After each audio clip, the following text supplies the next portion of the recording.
We share this planet, and so we also share a responsibility to protect it.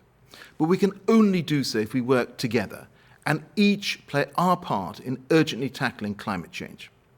We need governments to take urgent action to drive down emissions and protect people and nature from our changing climate. We need business and investors to get behind championing a resilient net zero world. And of course, we need citizens contributing to these efforts, making greener choices, calling for change, and creating the conditions governments and business need to act.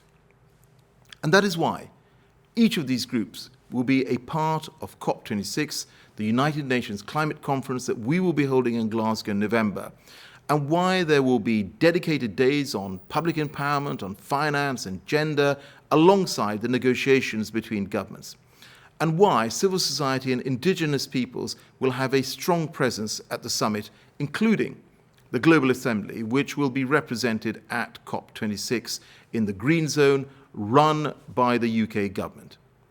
The Global Assembly is a fantastic initiative, and it was selected for a place in the Green Zone from thousands of applications because we recognise just how important its work is. And also because we are committed to bringing the voice of global citizens into the heart of COP26.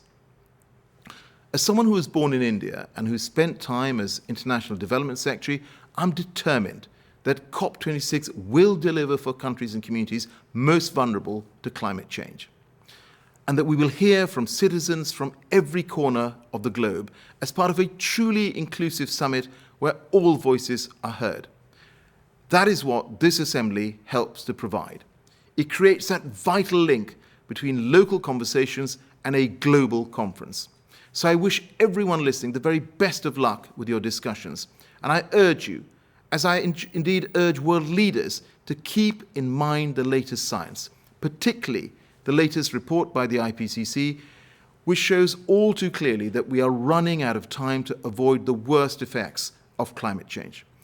And that if we are to keep alive the goals of the Paris Agreement and limit the rise in global temperatures to 1.5 degrees, we must act now, this year, in this decisive decade.